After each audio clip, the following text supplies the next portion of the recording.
ID course preview. These guys travel around to yacht clubs and many other places to talk to us about this voter ID requirement that all of us are now required to take.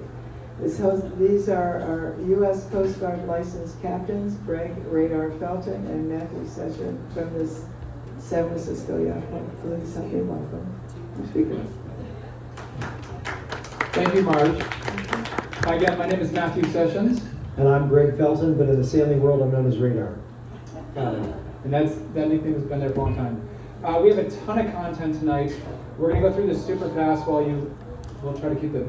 I think we can turn the game down a little bit. There's a ton of content, and our goal tonight is not to teach you the full course. We're just going to outline the whole process and what to expect on taking the California Voter ID course. And with that, I think we'll get rolling. Yeah. So you may recognize, who remembers this big channel marker that used to be right outside your yacht club right here? So first thing, we're all many of us may be lifetime voters. Why do we need to take this? And so as I mentioned tonight, we're going to talk about how to take the course and the exam, and it's a great opportunity to expand our voting competency. So I'll just mention this. I think all of you saw in the news this unfortunate catastrophe in Lake Tahoe, which took place a couple months ago. That's where I live, and I was there that day. And I don't know if you read the follow-up NTSB report on that, but there were 10 people on board. One person put a life jacket on. One person held on to a life jacket. They were the only people who survived. Sad. Preventable. And speaking of the Sausalito Channel Marker 2, this is why we need to take stuff like this. Hopefully the owner of this boat is not in this room, but that is Sausalito Channel Marker 2 that used to be right out here that was the victim of a late night incident. So we all can improve our boating skills. Quick things about Radar. I'll introduce my colleague here. We're both from the San Francisco Yacht Club. We are both licensed captains. We are not with the U.S. Coast Guard. We are licensed captains through the Coast Guard. Greg has Radar has got a huge sailing CV. He's racing Rolex Big Boat Series tomorrow on a J120. But I think the most important thing to know about him is Radar used to be the voice of Schroeder in Peanuts when he was a child. True story. True story. You probably won't hear it here. And Matthew is also a licensed Coast Guard captain.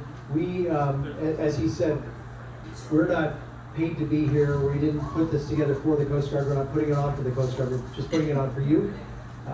But he's got a very, very impressive CV. If you can see all that, he's the reigning Montana, I think it says here somewhere. Yeah, Montana. Reigning Montana state champion. In sailing, yeah. It's impressive. But a number of other things in there, and I would emphasize the last couple there, which is one of the things that he spends time doing is coaching people in how to drive and operate their own boats.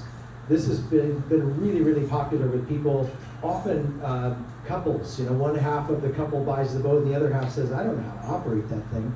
He takes people out and gets them really, really comfortable. So don't hesitate to talk to him about it. He's really good. There's a good... One of my students was here. We were together on Monday. Yeah. Good to see you. And you might know a Commodore here. I work at the Commodore. That's another story. All right, Radar, why don't we dive into why are we taking this course? Right, so Al and John, I think, both walked up here, both had the same question in the beginning about, do I really need to do this? So back in 2018, this law kicked in for under 20-year-old folks. And over the last 10 years, it's clicked in.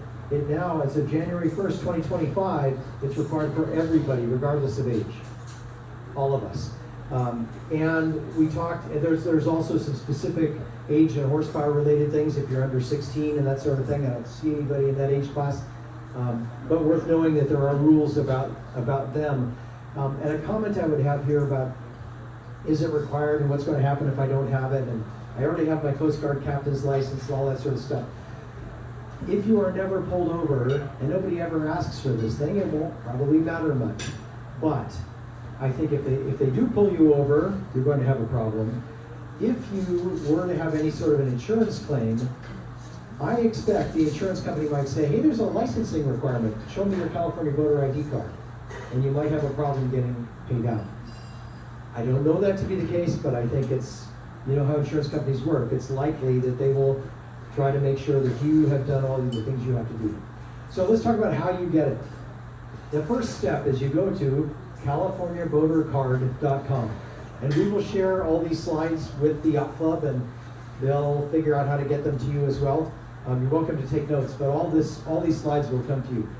So you go to CaliforniaVoterCard.com, you enter your personal information, and you say, I want to get registered here. I have not yet completed my educational course, but I will. And you pay $10 to the state to get registered.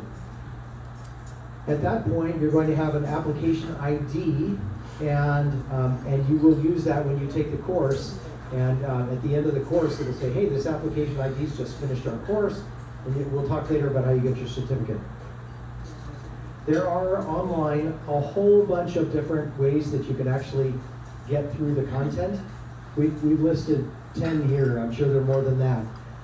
The one that we both gravitated towards is Vote US Foundation because it's free. You can pay a fee to some of these others. Basically, they all take about the same amount of time. Today we will be presenting the 6 lessons in the order that the Vote US Foundation has covered the content. They all cover fundamentally the same content, but we'll focus on Vote US Foundation. You do have an opportunity to give them a donation if you'd like to, but it's not obligatory. So once you have registered and you have your ID number, then you go select a course. In this case, the Vote US Foundation course. You're going to head over there and register for California. They have courses for many, many states. Make a voluntary donation if you want, and then head to My Courses, and you're going to start through this process of 6 lessons. So we'll launch into those lessons. We'll cover at the end what happens here, but at the end, when you're done, you're going to get immediately a temporary certificate, and within 60 days, in the mail, you'll get your ID. In my case, it showed up in a week, I think, so it's pretty quick. There we go. I think we just covered all this. But this is worth covering. There is a quiz at the end, and you have to get 80% to pass. So there are along the way there are little quizzes so you can see, am I retaining this stuff or not? And by the way, you can start and stop. Matthew sat down and just plowed through the whole thing. I didn't have that much free time continuously, so I start and stop. Doesn't matter either way. All right, we're going to go over. And by the way, does anybody have their California voter ID? All right, we have one. Look at that. Yeah. We're going to go through this content super fast. The good news, chapter 1, we won't dwell on this too fast. It's literally the parts of the boat: the bow of the stern, the side lights, the mainsail, the boom, etc. Hopefully you all know this. If not, you'll learn this during the course. And I would just make one comment, which is 2 comments. So one of them is, if you have any questions, we prefer to save them till the end, only because there's a lot to go through and we don't want to get waylaid.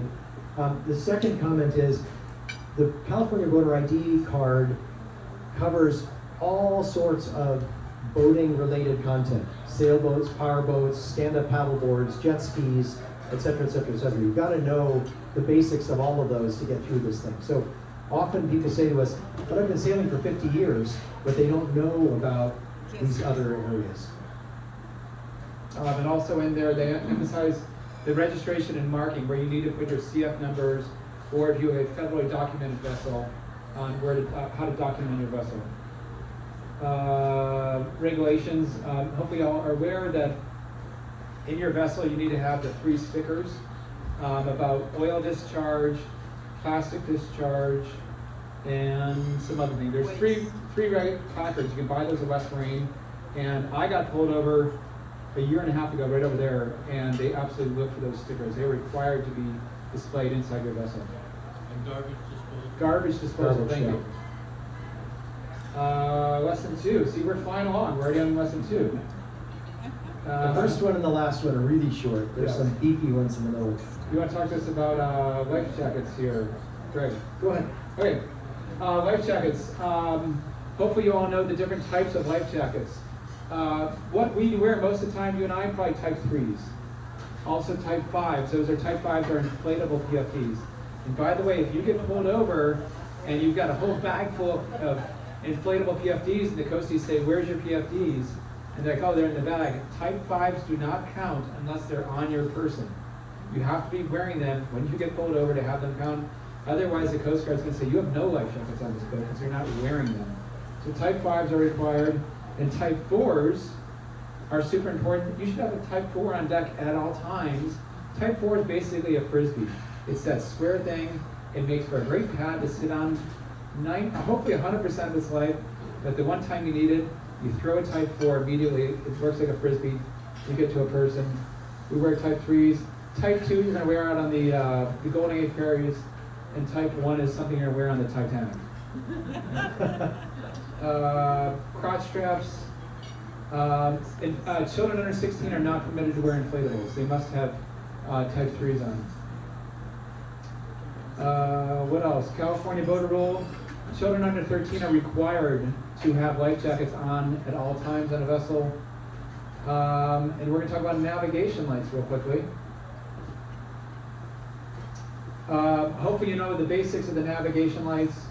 There are a little bit different layout of sailboats versus powerboats, but at the end of the day, you've got red and green lights go towards the bow. You've got white lights towards the stern. You've got anchor lights. Sometimes people throw on their anchor light, they think that's adequate. That is when a boat's obviously just like it sounds stationary. And then there's different rules for the different sizes of boats, whether you're 12 meters or 7 meters, there's various different size rules. But you do need to know the basics of lights. And I think the most important takeaway, and especially when you're out at sea and you're going across the bay, you need to know this kind of arc about reds and greens, which I believe we have on here. Yes, we do. The greens and the reds, you're going to see only within 112 degrees of the bow. So if you see just a green, you're looking at the forward side of the bow of the boat. And it goes back 112 degrees. Or you see just a red, you're looking at a boat coming at you, you're looking at the port side of a boat. Or if you see just a white, you're looking at the stern of a boat. So, real important to know that there is a specific arc on vessels. And if you see a red and green at the same time, what's that mean? Yeah, it's coming right at you. You never want to see a red and green. I saw one going up the East River at night. It was terrifying. With a large barge pushing it. Anything else on this radar? This is a very, very abbreviated version of what's in the course. There's an awful lot of information about the different configurations for tugs that are pushing, tugs that are pulling, fishing boats, and so on. There's a lot of light-related stuff to note, and it's interesting. I'd say most of the time people try to get back in here by dinner, but if you're out there at night and you see some of these really interesting configurations, it's pretty comforting to look at that and say, oh, I understand what that is. Are they moving or not? What do I need to expect them to do? And you can sit right here at the bar at your yacht club and study these lights as they go by at night. We can't do that over in Belvedere. So let's have a quick pop quiz. Let's get a volunteer, and I'm going to Marge. Do you know what number 1 is? What do you see if you saw number 1 right now? The boat is, oh gosh, let's see. It's going away from What side of the boat are you looking at? starboard. Yeah, so right here, number 1 would probably see the starboard side of a boat moving forward. Julia, what happens if we see number 2? You see number 2. You should panic. Yes, the answer is it says you should panic. You have a boat coming straight at you. That's not a good thing. Number 3, anybody? Yeah, you're looking at the port side of the vessel. And what if we saw number 4? We're looking at the stern of the boat. And let's see how we did here. We did great. Yes, this is typically what you're going to see in that real world situation. Knowing these lights, as Radar said, super important. All right, some more boating equipment, sound signals. And you're going to hear these signals a lot here in Sausalito. Why do we hear these all in Sausalito? People coming out of the harbor, and you've got that big Sausalito seawall at Sausalito Yacht Harbor here. You hear people blasting their horn. It's a really good thing to do as you're coming out, especially at a low tide when that seawall is super high. You're coming into a blind channel. When you're going around a blind turn, you make a long the long sound. And there's signals of 1 short, I'm going to pass you to my port, 2 short, I'll pass you to starboard, 3 short, I'm backing up. I mean, at the end of the day, don't do 3 shorts every time you back out of your slip. I mean, yes, you're supposed to, but you're just going to annoy the entire town of Sausalito if we do this. And the big one to know, 5, danger. And you hear that all the time on the bay. And it's usually the captains and the pilots pushing big, huge ships in and out of the bay, and they don't understand your intention. And I don't know how many of you race sailboats on the bay, but a few years ago, 5 years ago, I don't remember exactly, they changed the rules out here, the racing rules, to say if a big commercial ship blasts you 5 times, you're done. You're out of the race, you're disqualified. That's great. Because what was happening is sailors were pushing it, and 99% of the time the sailors could judge well enough, were they going to clear in front or behind or whatever, but they were making the captains so nervous that they added to the rules. So now you give them a really wide berth. Yeah, and at Rolex Big Boat Series this weekend, you will see the St. Francis Yacht Club Race Committee going at the same speed as ship about a quarter mile in front of it. And now you can no longer go between the race committee boat and a moving ship on the bay at Rolex Big Boat Series because of that rule. So, super important. And these last things are just visual distress signals. And the international code signals, I wouldn't worry about necessarily understanding what each flag means, but you should know F is Foxtrot, G is Golf, H is Hotel, K is Kilo, L, Lima, Mike, etc.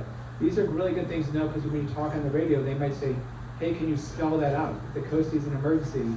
And they said, did you say N or M? We don't know. I said, N is in Nancy. Or what is N? November. I'm already wrong. Know the basics of that and what those are.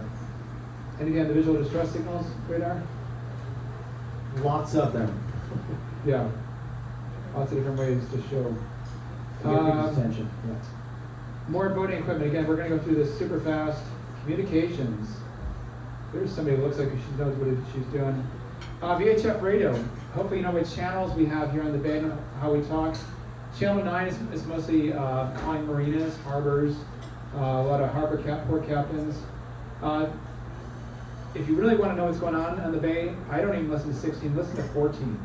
14 is vessel traffic. It's our air traffic control for the bay. And if you want to know what time the Sausalito ferry is coming out, or when a ship's going to cross the middle of the bay, you listen to traffic on 14, you can listen to that chatter. And if you see that ship going out, and you're sailing along here, and you're just about to clear through here on a sailboat, and you see the Sausalito ferry right there about to back up, you can call them on 13. And they'll answer and say, hey guys, can you just wait 30 seconds? I've got a bunch of youth sailors, we're about to cross you guys. So you can talk bridge to bridge, you can call these captains on the big commercial ships on 13. Obviously 16 is our hailing channel. We have working channels. If any of you have done race committee, we go to some of the higher channels like 67, 68, 69. And also in our communications, we should use basic terms like over, out, break, so just a specific lingo when we talk on VHF channels.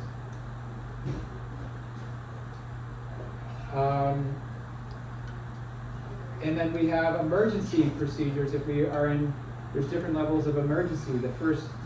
The lower level emergency is security. You could broadcast a security on channel 16, security. This is the Sausalito Yacht Club Race Committee. We see a 20-foot log in Raccoon Straits. Mariners should be advised if you're passing through Raccoon Straits, there's a big log out there, or there's a whale on the bay, springtime. A pond is a potential urgent situation. We could be crossing the bay, we could be on a sailboat only with no motor, we ran out of wind, and we're right in the middle of the shipping traffic. You could hail a pond and say, I'm in the middle of the bay, there's no wind, and I'm getting pulled into potential vessel traffic. That's a pond. And then a mayday is a life-threatening emergency. That's right. We hear on, back to security, we hear up on Lake Tahoe all the time because the channels swinging out of the harbors are very, very narrow. All the commercial traffic, the big boats, we'll call it security, vessel, doesn't come to mind, Tahoe Queen, exiting the Tom Keys. So everybody else knows not to be heading in at the same time because there's really not room for both. Save this number in your phone. U.S. Coast Guard, 415-399-3539. If I see a whale in the bay, or if I see a 40-foot log in Raccoon Straits, I'm not going to do a security on the radio. I'm going to call Coast Guard San Francisco on my phone and say, hey guys, just so you know, there's a whale in the bay, and here it is. And you know what? They're going to broadcast it all professionally and at a much wider reach than what may show on my VHF transmission. Again, 415-399-3539. And you can, half the time when you call security, they're going to say, please call us and give us more details. It's a really good thing to save on your cell phone. Optional equipment to have in your boat: compass, charts, handheld VHF, EPIRBs. Anchor obviously is a super smart thing to have.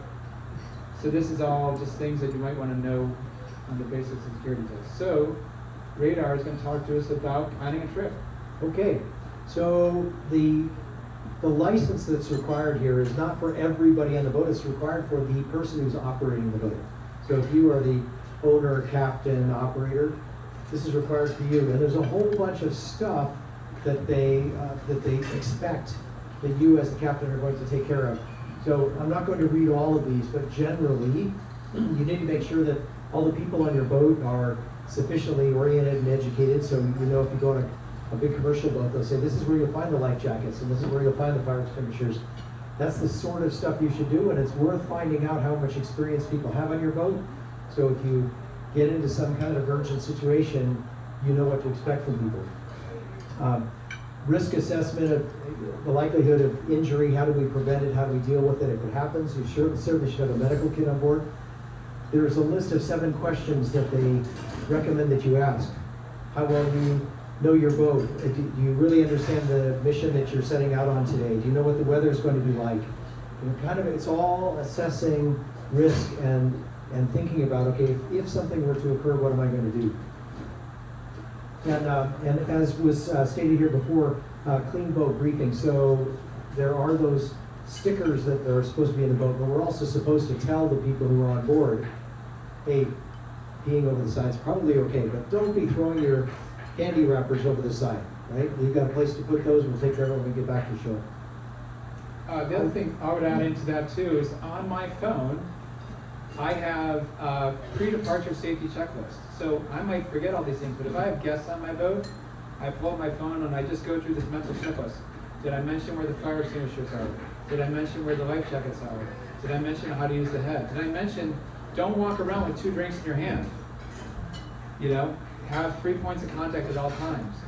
Don't walk around with your iPad like going like this. And I saw an iPad go over the bridge. One under the bridge right now from 6 years ago I watched Overboard. You know, just how to keep all your, where to store your personal gear. So it's a really great thing to make a little, a contact on your cell phone that says, what is my pre-departure safety checklist?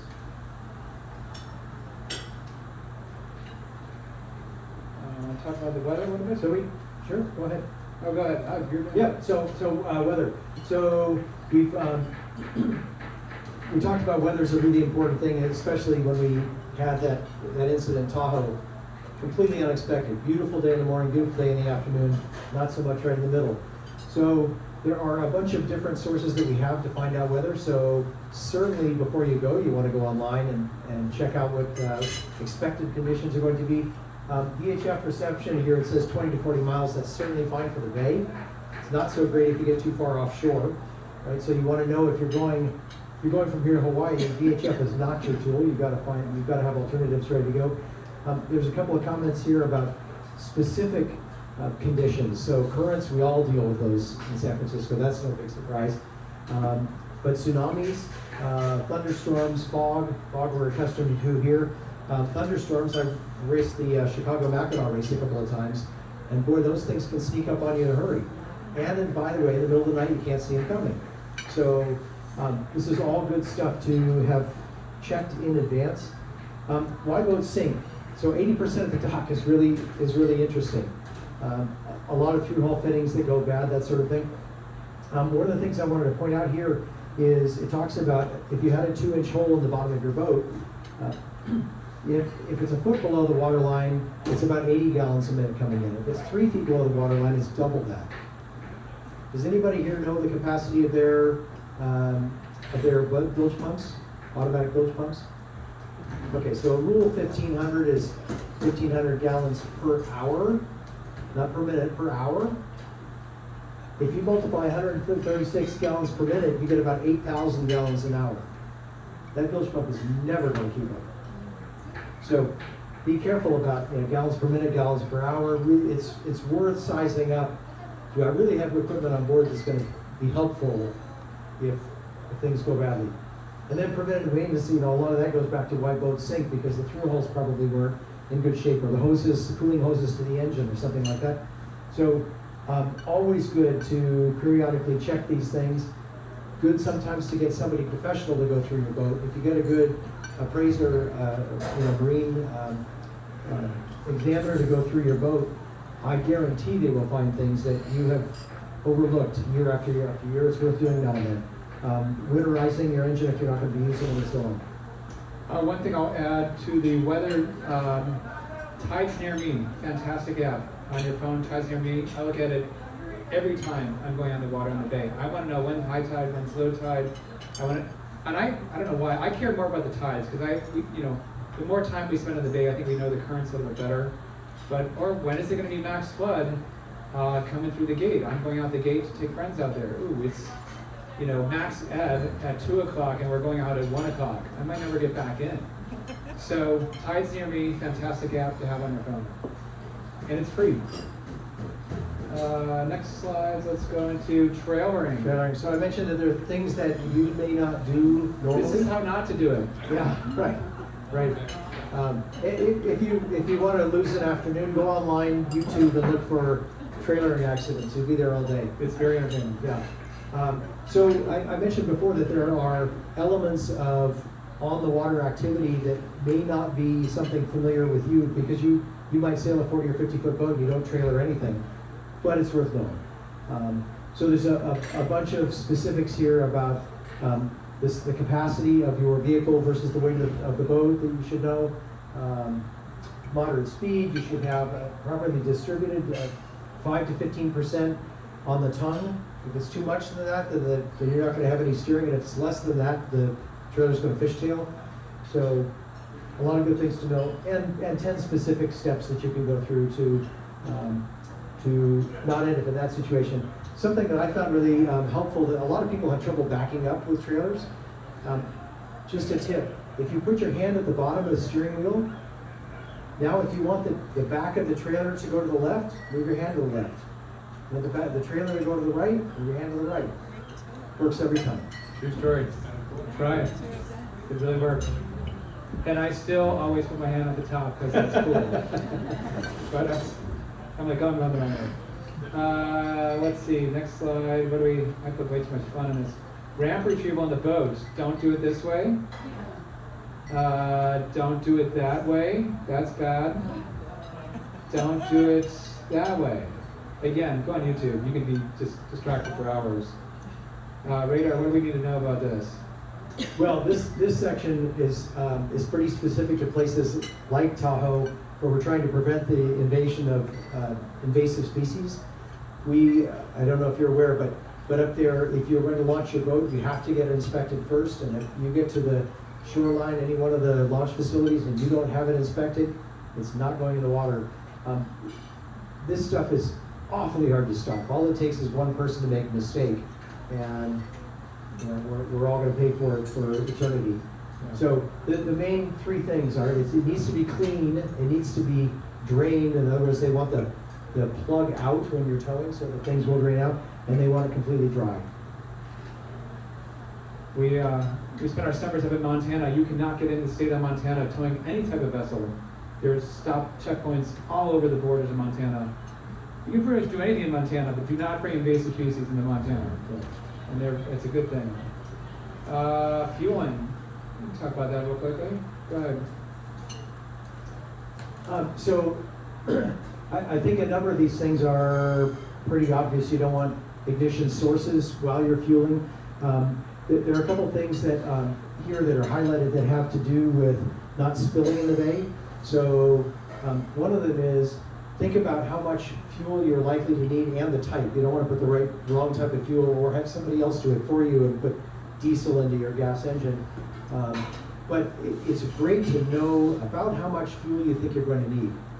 So if you know your tank is down about 30 gallons and you're getting close to 30 gallons, you're going to be really, really aware of that. If you're kind of blind about how much you might be putting in, you might blast by 30 gallons and now it's surprised you that it's coming right up in your face. And then overfilling is pretty obvious there. There is an obligation to report spills. So if you see any sheen on the water after you've been filling, you're supposed to call this number and let them know. And they do not want you to try to just hide the problem by dumping detergents in there to disperse it. And all the fuel docks, like South City Fuel Dock here, they have those rags that are absorbents that do fuel only. Again, it's kind of hard to read down here. Then there's a thing in here at the bottom here about fuel conservation. The best way, if you've got a power boat, you don't just slowly build up speed. The proper way to get a boat going for fuel efficiency is you go all the way, get a boat up on a plane, and then slowly pull it back. It's a much more efficient way than you're just pushing water to try to get the boat up to speed. And as Radar mentioned, I can't emphasize this enough. I've got a power boat and 180 gallons, and I'm at 102 gallons. I know I need around 70 to 80 gallons, and have them mentally in my head. Or it might just stop at 30, and I'm like, oh, I'm done, and you go away and you only have 3/4 of a tank. So why did it stop at 30? So let's figure out, getting to that 90% level is great, and make sure you do it right and safe. Safe boat operation. As we all know, here in our boating community, there's a lot of beverages involved, and alcoholic beverages. And boating with Out and Friends is a very social environment. It's a wonderful environment. We've got bars at all of our wonderful yacht clubs. But the reality is, we need to be responsible boaters. And BUI is the same as DUI in boating under the influence. We are subject to the exact same local laws and open container laws. And when I've been pulled over right there a year and a half ago, fortunately it was 10 a.m. and everyone was drinking coffee and sodas. And yes, it's totally fine for the guests on board, but do not have any alcoholic beverages within your hand, and you can get a full BUI conviction, and it'll do wonders to your insurance and probably get posted in the paper and not help a lot of things in life.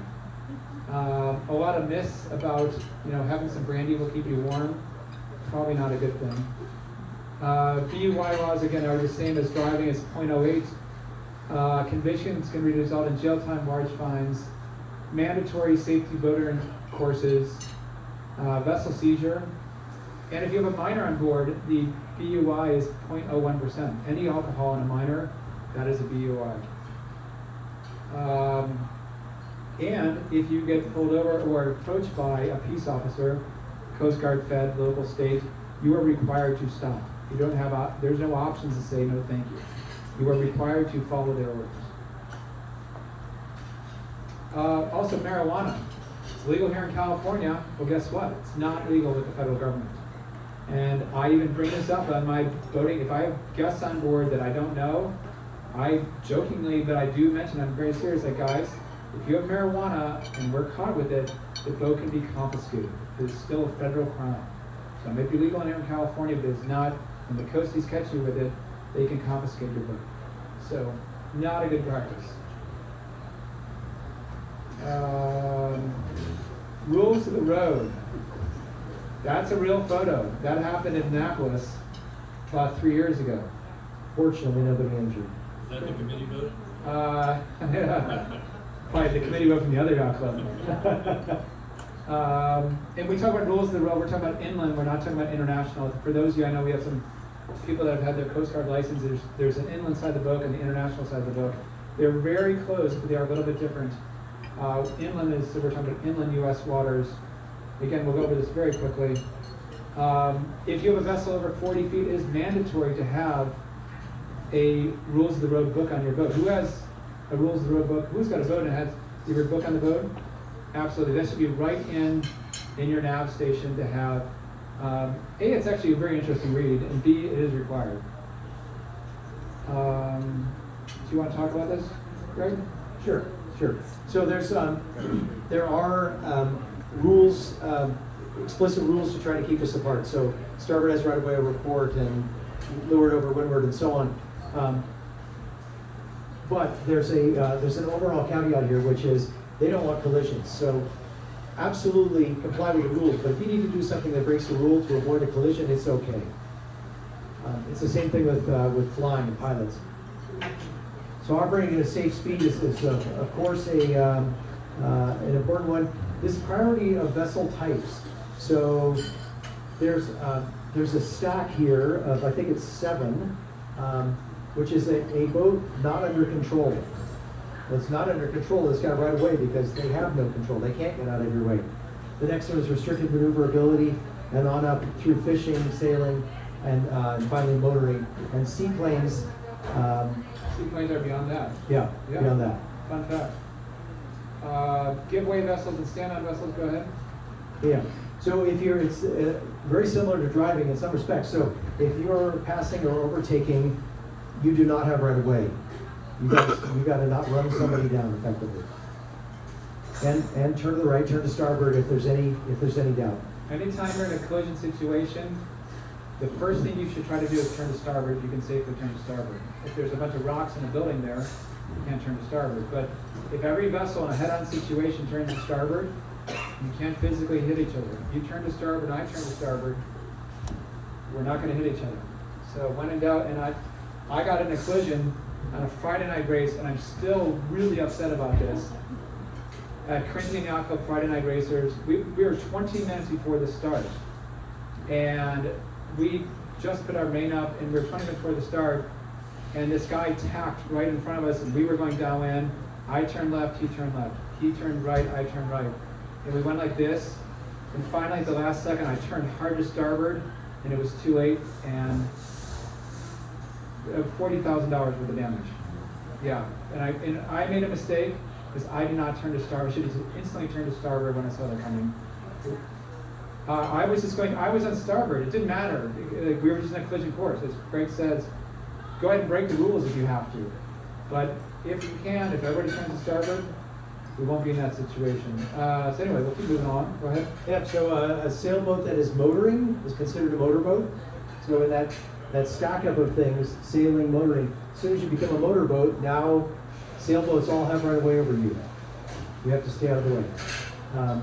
We talked about overtaking vessels already, crossing shipping lanes at 90-degree angles. So generally the idea is get across the thing, don't be loitering in the thing, or kind of a 10-degree angle, so it takes you a long, long time to get across it. And I would emphasize here, just always make clear to the other boats what you're doing. So if you're in a situation where, as Matthew was, with another boat, and you make just a 5-degree turn, it may not be obvious to them what you're planning to do, but if you make a 30-degree turn, it should be pretty apparent. So you want everybody to know what you are intending. And then the vessel on the starboard side is the stand-on vessel, which means the one that should continue on their course. And so if you see somebody on your right, they've got the right of way. If you're on the left, you need to get out of the way. But back to what we discussed earlier, if that's not working, if you need to do something else to avoid a collision, you do it. Early and clear, so there is what we talked about before. And collision awareness, so constant bearing, decreasing range. I don't know if any of you have ever played with this before, but if you, can we demonstrate this? So, sure. If we're both moving, the way that I can tell whether or not we're on a collision course is if I look past Matthew at some distant object. If it looks to me like he's kind of stable relative to that reference, we might be getting closer and closer, and we're going to eventually collide. Play with this next time that you're out there. Look at some vessel in the distance and see, does it look like he's backing up on the shore, or does it look like he's making progress on the shore? If he's making progress on the shore, he's going to pass in front of me. If it looks like he's backing up, I'm going to cross in front of him. And if there's no change, we're on a collision course. Yeah, I teach this all the time in my courses. It's all about relative to your horizon.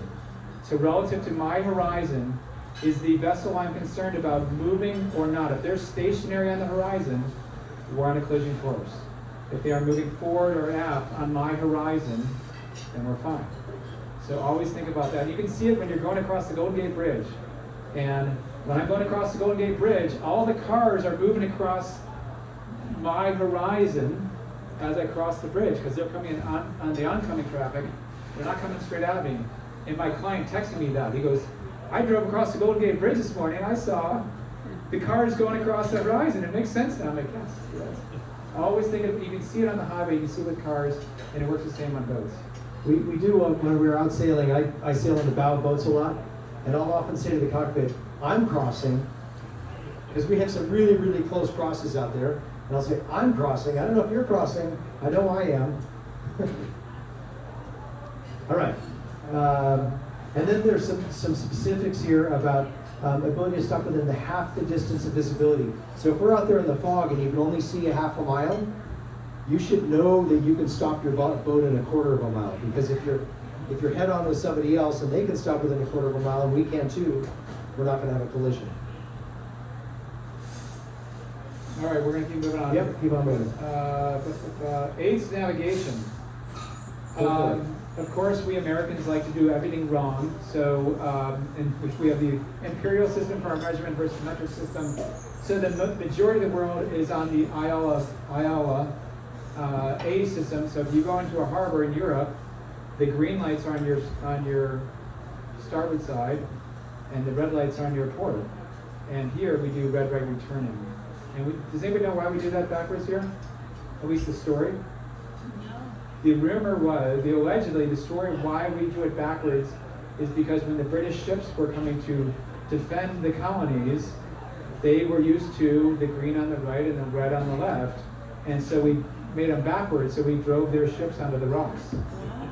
That is allegedly, so the War of 1812 or whatever, the Revolutionary War, and that is allegedly why we are on a backward system relative to the world.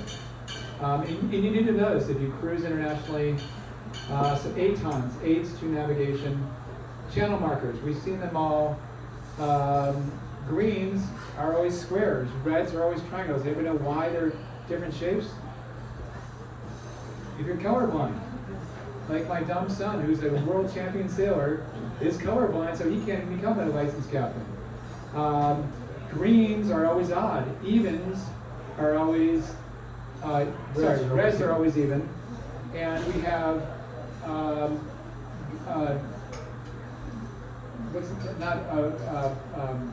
there are nuns and, what's Cans? Or? Cans. Yeah. I guess nuns and cans. They have a different shape too, so visually I only saw the marker, and that shape's like a little triangle right here. See this on the far left, versus the top on a green is squared off. So nuns and cans. So there's an expression. But triangles and squares, odds and evens, every channel marker, what color are all these channel markers as you go up the Sausalito Harbor? They're all red as we go up the Sausalito Harbor, and so what number are they going to be? Evens, they're all evens. 2, 4, 6, 8, 10, 12, all the way up to Sausalito. Preferred channel marks look like this. What does a preferred mean? You go either way. You can bypass either way. Alcatraz has a preferred channel mark, little Alcatraz. You go on either side of Alcatraz and you come in, and that is a green, red, green. So the preferred channel is at that point, because little Alcatraz on the north side of the island says, you can go either way around Alcatraz, but you're already over here, so leave that green on your right as your, no, the main channel. Main channel. Preferred channels on the San Francisco right side. returning. Yeah. So, yeah, anyway, yeah. And preferred port. So whatever the color is in the top is the preferred main shipping route. Dayboards look like this. Dayboard, you'll see one out at Yellow Bluff. I saw one just the other day. I was like, why is there a dayboard out here? And that is to mark, to identify a location on a chart. So you can see what's on land. And there is one of these dayboards over on Yellow Bluff, right here, halfway around to the bridge. We also have cardinal marks. Who's seen these before? Where'd you see them? There's one out here today, There is? like cautionary markers. These you're going to see more internationally. Oh, okay. And I remember seeing these in Tahiti, going into Bora Bora, and you don't just say, oh, they're cute, look at the different colors. They're there for a reason. They mark reefs and they mark things. And the point of it, the issue could be right here in the middle. So stay north, stay south, stay east, or stay west. And they have yellow and black, which are, by the way, terrible to see in most coloring situations, but that is the colors. And the ways you remember stay north, stay south, the north, the arrows point up. The stay south, the arrows point down. Okay, but that's easy. You got that part. How do we remember east and west? Diamonds in the east, and the west is best. So the west, the W, the triangles sort of make a W shape. And in the east, they're diamonds.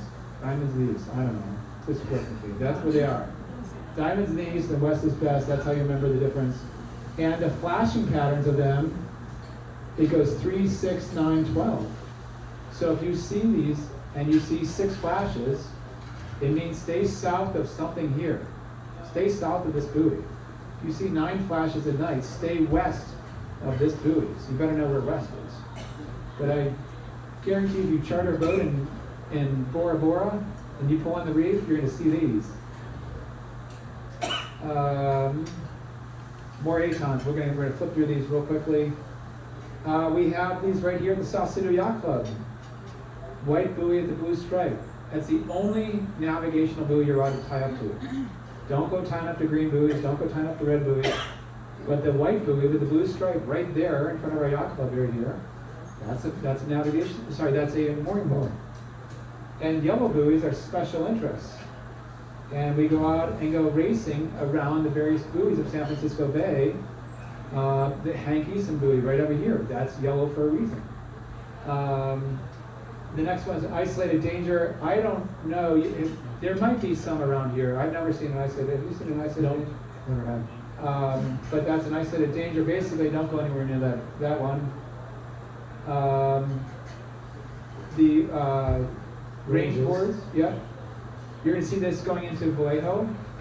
Going up through San Pablo Bay. You'll see range boards for the ships to line up so they know they're in the channels. And then regulatory marks, or basically special interest boards, we have them right there. There's a 5-mile-an-hour buoy. It's a little white with the orange, and it's a speed buoy. So there's information on this. So they're informational buoys. They're not navigational buoys. Swimmers in the area, you'll see during Fleet Week, the big ships that come in, and they'll put out these informational buoys around the big Navy ships. It basically says, stay the heck out of here. And there's kids with guns managing those ships. So a bunch of 19-year-olds with big guns, so do not make them mad. We also have lighthouses, beacons, fog signals. ATOMs. Radar, why don't you go over this quickly? Yeah, so this is the point at which most of us say, boy, maybe I didn't know it all. I've been sailing out here for 50 years. There's a lot of the stuff I didn't know. So this is just an example of the sort of stuff that you might see. So here's, for instance, a red, green, red, which says there's a preferred channel to the left of this buoy, but you can go either way. Something else I don't think we covered really clearly, which is when we have red and green marks, they establish that there's a channel that's whenever, is that on an upcoming slide or is that here? I think you're there. Go ahead. Okay, so anytime you're going from a big area of water to a smaller Right area at the of top water. there, yep.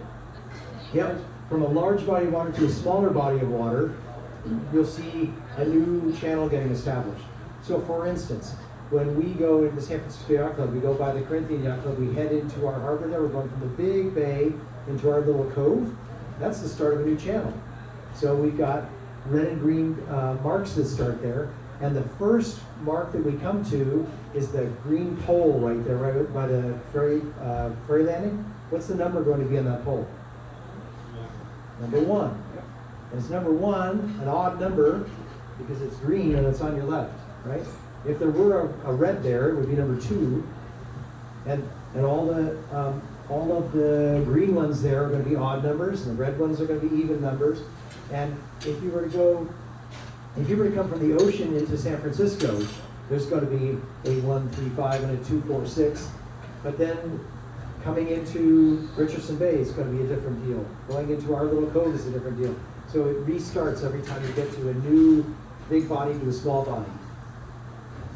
And there we are, the red ray returning, right? Yep. Red ray returning. There are some, it's with these little yellow squares on them. There's some interesting stuff with the inland waterway on the East Coast. It's kind of a unique situation. What else do you want to highlight here? Buoys and beacons. Danger Do you here. ever know the difference between a buoy versus a beacon? They all have lights. Beacons are attached to the ground. Yeah. R2 was a beacon out here until somebody plowed it down. Now there's a little R2 right there, but R4, right there on the corner, that's still the beacon that's still out there. Nobody's hit that one yet. So R4 is still there. R6 is a buoy. So beacons go through the water and they're attached to the ground. They could be on land. If you see a beacon on land, what does that mean? You got really deep water right up on the backside of Angel Island.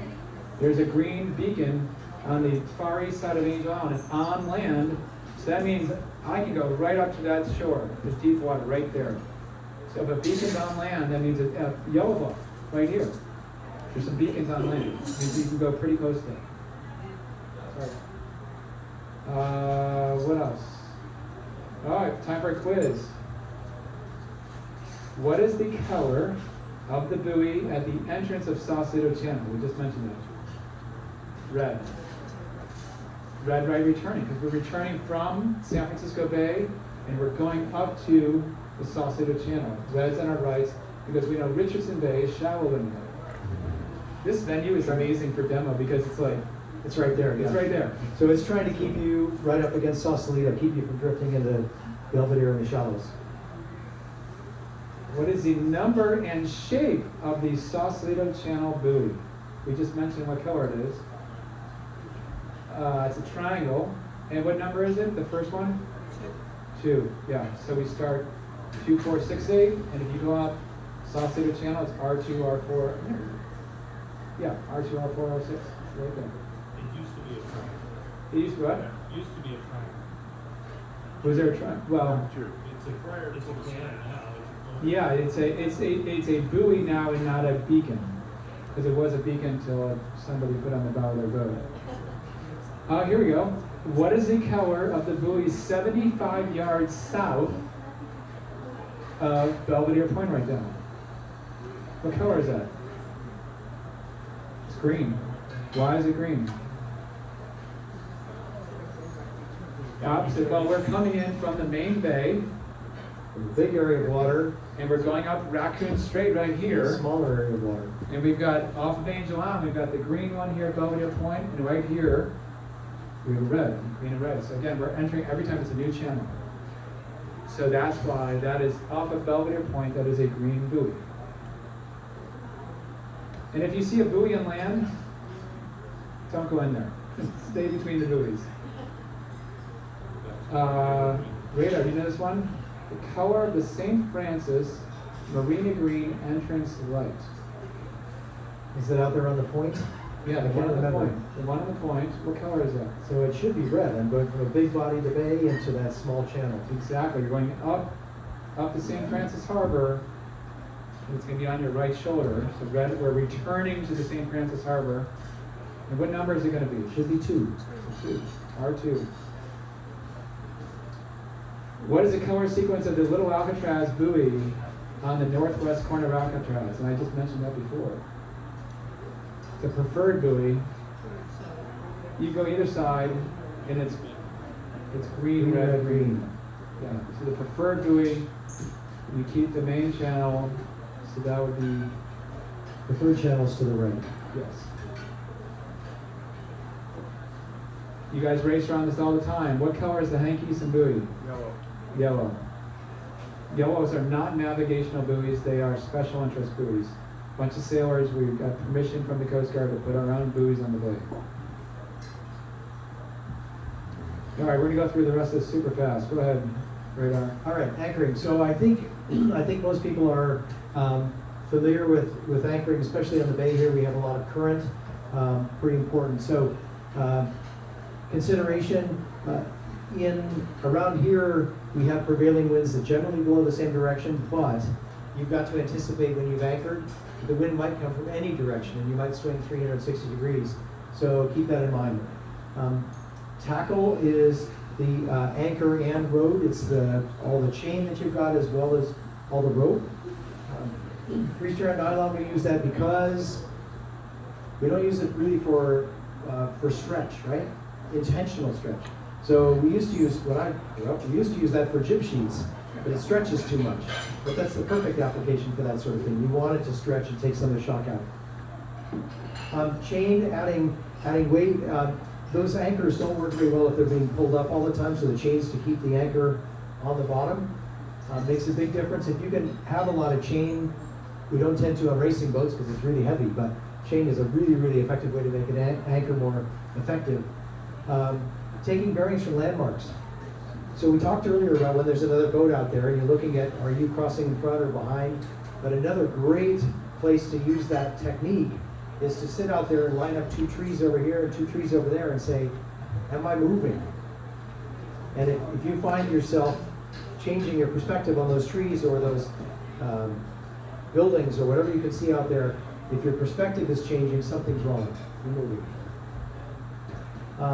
And then total scope. So the general, if you're going to be anchoring, for instance, in Ayala Cove and you're just there for lunch, 5 to 1 is probably sufficient.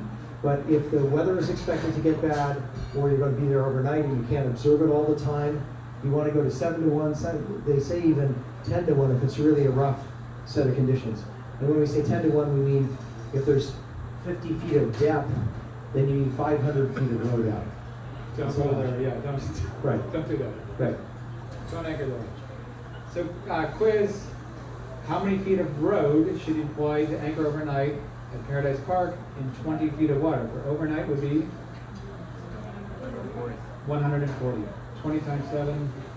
And the way you're going to figure out what 140 is, take an exercise, go to Goodman's or go to your hardware store, get colored zip ties. Put zip ties in your line and mark them up. Go down your dock and put your entire road on your dock. And your neighbor's going to wonder what you're doing, and you're marking every 20 feet. 1 yellow is 20 feet, 2 yellows is 40 feet, 1 green is 60 feet, 2 greens is 80 feet. And do that exercise. And because when your spouse says, how much did you put out? You said, uh-huh. So have an idea. And obviously, and then we need to factor in, well, the currents are going to be going up and down.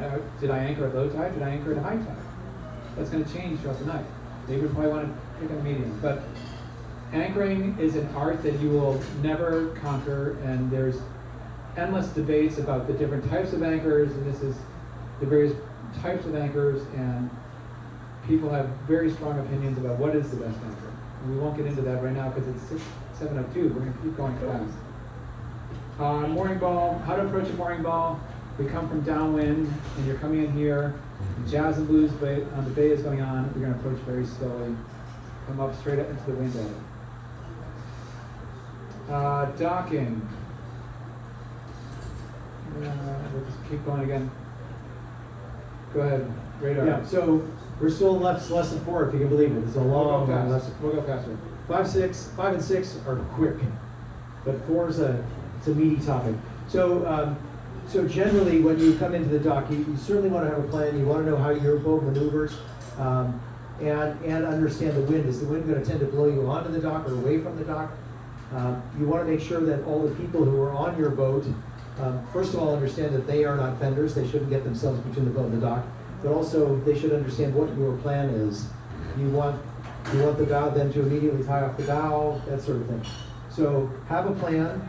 Have dock lines and fenders ready for sure. We don't sail around with them hanging over the side all the time, but when you are heading in, drop them over the side. Only step onto the dock once the boat is stopped. We don't want people leaping. And slow is pro. So Matthew will teach you this if you go out with him on the boat, is people who rely on lots of power to maneuver in a docking situation are not doing the right thing. Set up for a disaster. Yeah. There's nothing I hate more than seeing a boat approach the dock and someone jumping off. If someone has to jump off and the boat's still moving, something is very wrong. You should be coming up to the dock and be able to stand there for 10 seconds and have nothing happen. Slowest road. And I could go on this for hours, but please don't. It's so dangerous. Because what happens, there's nothing holding the boat. And you go to step off like that, you kick it away, the boat could go out, and you're going to go down between the boat and the dock. Super dangerous. Don't do that. Yeah, that's a bad docking. Naval protection zones. You're going to see this at Fleet Week coming up in 2 weeks. 100-yard minimum clearance, operate up at minimum speed. I can't emphasize enough, if you go into the Bay Bridge during Fleet Week and there's a huge ship there, Navy ship, there's going to be a bunch of 19-year-olds with really powerful guns. And I came around South Beach Yacht Harbor, and it was absolutely terrifying because I startled them and they scared the crap out of me. So do not get near those big Navy ships during Fleet Week. Keep waterways safe, keep a distance from military commercial vessels, blah, blah, blah. All right, now we're going to go into this very fast. Go ahead. All right, so emergency preparation. Some of this stuff is a little bit repetitive, so we'll just say it pretty quickly. So before you go, the checklist that Matthew talked about, wearing PFDs, if you'll get at least 10% right on the quiz if you say, wear your PFD. Yeah. It comes up over and over again. Man overboard drills, it's really important to not only have the gear, but to practice. And there are a lot of races now that have a mandatory practice. You can't go on the Transpac, for instance, unless you demonstrate the date and time that your whole crew went through that exercise. It's a great idea.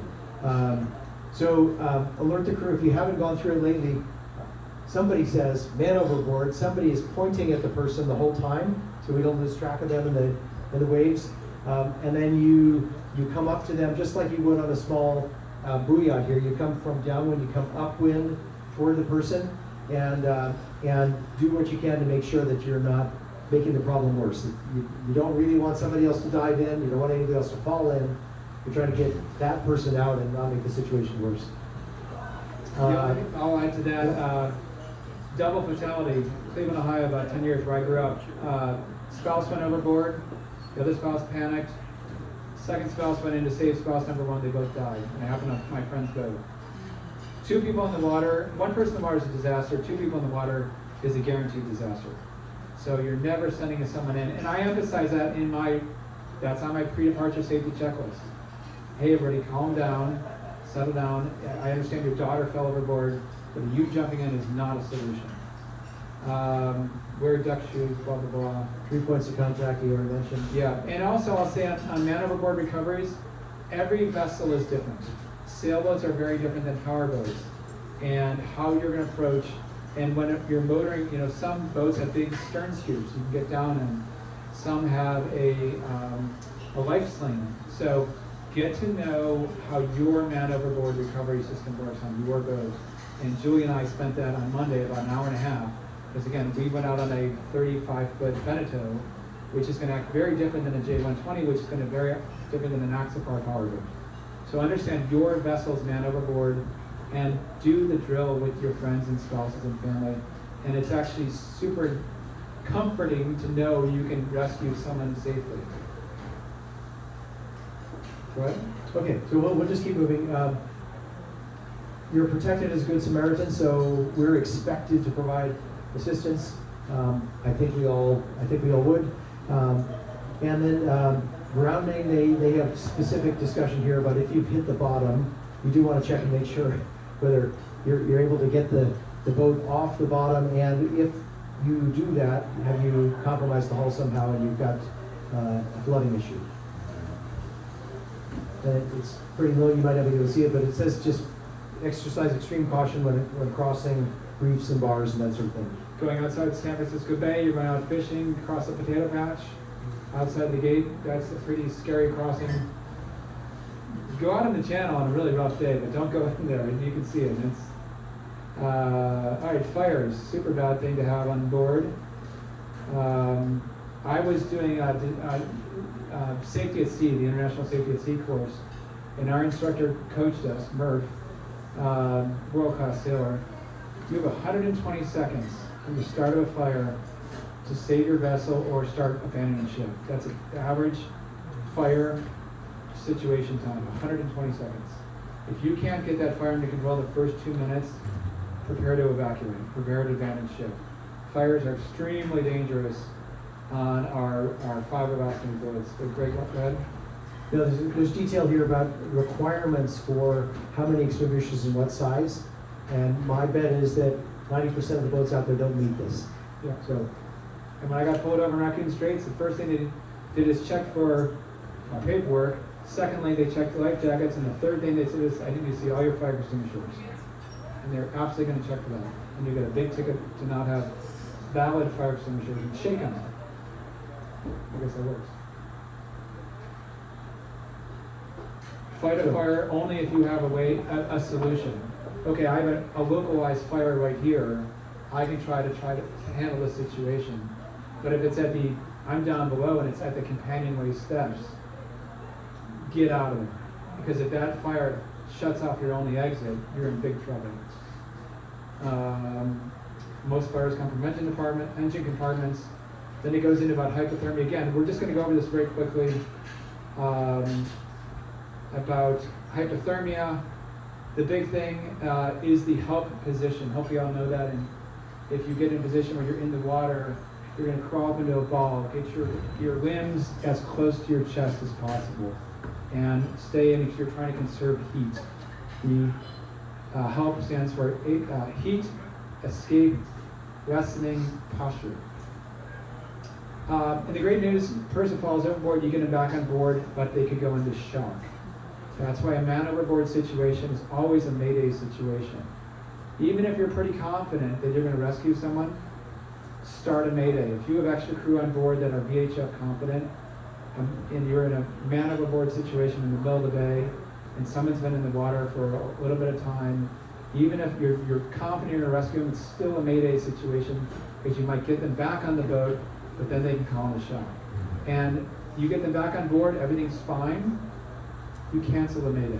And the Coast Guard's going to be pretty happy with you. They're not going to be mad. They're going to be pretty happy that you professionally, because the mayday starts the situation, starts the exterior, life-saving with the Coast Guard or deploying assets. And they're halfway to you and say, hey guys, everything's fine. Let's cancel it. We're fine, we're going back to shore. But it's still a mayday situation to get the person in the water. and we'll keep moving. I'll just mention here, in the course they do talk about people can go into shock, but there can also be cardiac arrest as a result of a heart attack, as a result of getting really chilled, because people get blood pooling, cold blood pooling out in areas, and if you start to warm them up and that lousy blood that hasn't been circulating for a while gets back to the heart, it can cause a heart attack. So it's a problem. Boating activities, I mean, come on. Water skiing, super fun. And there's basic rules. Again, we don't do a lot of water skiing here on the bay, but things you need to know about basic water skiing. Again, this is all on the course. Hopefully, we all did it as kids when we were young on various lakes growing up. But there's hand signals, there's proper ways to teach water skiing. Oh, and by the way, as Radar mentioned, wear PFDs. That's going to keep showing up on the exam. When in doubt, tick the box that says wear PFDs. Jet skiing, super fun. That's a real photo. I don't want to get into jet skis. We all have our opinions of them. A third of all new boats are jet skis. The bottom line is if you have kids on board, they must be supervised by an adult over age 18. And obviously wearing life jackets is absolutely mandatory in PFDs. Yoga, I mean, come on, let's do some yoga and SUPs. Greg? Yeah. So, again, wear PFDs is the major issue there. They talk about low head dams and that sort of thing that people get into on rivers, but we don't need to cover all the details here. We're just exposing you to what you're going to find in the course. Swimming, snorkeling, and scuba diving. You're going to need to just know a couple basic things here. Swimming, actually super important to know in fresh water. If you're going to jump into any harbor up at Tahoe, fresh water, put your digits in the water. Put your toes in the water at a marina. Never jump into a marina if there's other boats in there. Fresh water can transmit electricity really far. and there's been numerous fatalities on the Great Lakes where I grew up. Every time I jump in the bay here, I still put my fingers in and go like this. I'd rather have my fingers shut. I do a lot of swimming in the bay. Always put your fingers in the water before to make sure there's no electrical current of nearby boats. Snorkeling, scuba diving, we don't want to do that much drowning, but just some basic things. And this is, we see this, we call it our diver flag, but this is the hotel flag. And the hotel flag, where's it Alpha? I guess it's C. I thought it was H. I can see. It says Alpha flag. Alpha, yeah, but that's the international diving flag. Yep. We're almost done, folks. Yep, it's the There's the last Huck lesson. Finn story. And this is, again, at the very end of the exam. Anything else to add here, Radar? We're PFDs again. Yeah. And there's signals about what signals, if you're entering a lock, if it's obviously red like a stoplight, don't go in. I don't know when we're going to do that in our life, but that's part of the exam. All right, so again, the last course talks, we'll just flip through this, about fatalities and carbon monoxide, if you want to mention this. Well, the issue with carbon monoxide, I think you probably all know, it's invisible, you can't smell it, you can't see it, you can't smell it, and you can't Taste it. taste it, I guess? I can't remember what the three are. But basically, you have no idea it's there until you start to fade, and usually people don't realize it's happening. I almost lost a son to this. He was in a ski patrol shack up at Lake Tahoe, and it was a bad day, and they had the generator running, and he was lucky he recognized what was happening, and he got the other three guys out of there. Wow. Yeah, they were all falling asleep. It was bad. Yeah. All right, so Okay. congratulations, Radar. Finally. Yes. Finally. And look how we scored, by the way, people. Yeah. Yeah. So you get through all six. There's a quiz at the end of each one. You get through all of them, and it says, "Whoo, you did it." So you get to the end. You hop to the next thing. It's going to say you passed. I think my final exam, I wasn't paying attention on one of the questions, but off you go. And at this point, you can download a certificate, and here it is. It says you've passed. With this, it's already got, because at back in the beginning, you told it who you were. It's got all your details. So you keep on rolling. It will, as a part of that, it transmits to the state, and you'll have this temporary thing in your pocket. And I think it was within a week. Okay, I got this is the the temporary you'll get. You can download if you want. Yeah. And they say 6 weeks, and I got mine in about 5 days. Yeah. Yeah, it's very quick. So please get your California voter ID. And again, hopefully you learned a little bit tonight. And I learned a lot taking this little course. And if anyone has any questions. Yes. Thank you guys. Yes. Stand-up paddleboard and kayak, do they have to get this? It's Everyone who, education for them because they're actually a bit of a play. They are like the locusts. They come every Saturday and Sunday. Yeah. Well, if you come in with a big boat that doesn't maneuver, they're always trying to front you, Yeah. and they think they have to write. Yes. And you are restricted in your ability to maneuver. You're under a ram situation. Direction. And they don't know that. And they probably aren't wearing a PFD, many of them. I don't know the answer about that specifically. Go ahead, Mel. About whether they're required to have their California voter ID. I'm not sure either. It's a good question. Certainly, to get this thing, you need to know what they think you need to know about stand-up paddleboards. I'm not certain whether you need a license to go on a stand-up paddleboard. Probably not. No engine. Like, what is the fifty? Yeah, the company for Oh, well, that's the Well- bottom line is they need to. educate their. So there is a problem because there's a kind of a carve-out for people who are renting, which is an issue. I wish that all the rental agencies had to say to anybody who walks up to rent, you know you have to have your card first, So this doesn't apply to rental agents. unfortunately. But it's the weekend locus, and I teach a lot of my clients here. It's super important, as many of you may have vessels right here in South City Yacht Harbor, especially at low tide. and you've got current, so you've got to keep a little way on to get out of your, out into the main channel, and those bottom few docks, and you can't really come to a stop right there, and that's why doing that long, prolonged horn is really wise to do. They don't, and they don't know, and assume they don't know. That's the best thing. If you assume that they don't know, it's going to put you in a better mood, just assuming that they're going to screw this up. So let's stop and reassess the situation. So my question is the same, if you rent a boat to somebody, do they need it? Like, I know that there is a new Duffy rental. I don't know what the rules are with these rentals, So I'm just looking back at the very beginning. At the very beginning, it says, for boaters who operate a motorized vessel on California waterways. So I think they are off the hook. But remember, if you've got a sailboat and you turn the engine on, you're a motorized vessel. Right? First of all, I think it was a great presentation. Thank you very much. Thank you. The other thing is, I've had experience being at sea for a number of years, and one of the important things is to point when somebody goes overboard, and that should be highlighted more so that you should just point a finger constantly at the person in the water, because people get lost all the time. You can get lost in seconds, Yeah. and then You get lost all the time. People die, and everything. It's really important to keep pointing your finger at the person in the water. well, the challenge, so the comment was how important it is to have a pointer. The challenge, and what we all need to, there's solutions with technology now, and a lot of boats have the double button you can push on at your helm station. It's like the check and the minus or whatever.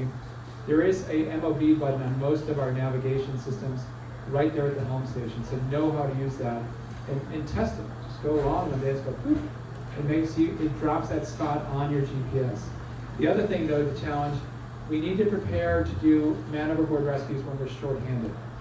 So I might not always have the asset of having a pointer to assist. So that's why I can't emphasize enough for all of us as members and in the boating community to take our own boats out and go with our friends, but just say 2 or 3 people. And how do we do it in rescue situations? When Julie and I went out the other day, we had to get the sailboat under control. So the first thing we did was we rolled up the jib, got the motor on, we threw the Type 4, but because there's only 2 or 3 of us on board, actually no, Julia fell off in our situation. There's 2 of us on board, so we're not even looking, and that's okay if we can ping it on at our station, at our nav station, which is hopefully by the helm. But getting the boat under control is just as important, because if I'm pointing as we're drifting away while the boat is just out of control, I'm not going to rescue the person. I've got to get the boat under control first. But if you throw all those pillows and things overboard, you can see them. Absolutely. I always tell, throw it, anything that floats, throw it off the boat. I can replace 20 life jackets. If there's, I used to work on USA 76 in the America's Cup yacht that goes up on Cindy, and there's tons of life jackets there. We always told the guests, if we say we have a man aboard, throw all these life jackets off the boat except for 2 of them. But throw them off because it's something in the water that they can hopefully grab onto. Yep, agreed. Thank you all. Yeah. Again, Matthew Sessions, radar, and now I'll take you up on a free beverage. We're happy to stick around if there are any questions. Thank you guys very much. I had a man overboard problem too that just broke my heart.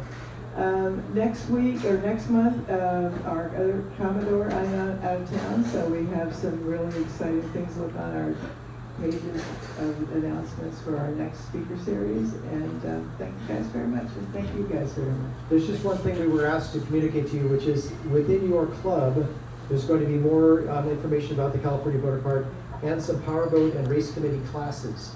So they asked that if you're interested, you put your name on this list. There are a couple of them, so I'll hand them around, and then your club will know who's interested.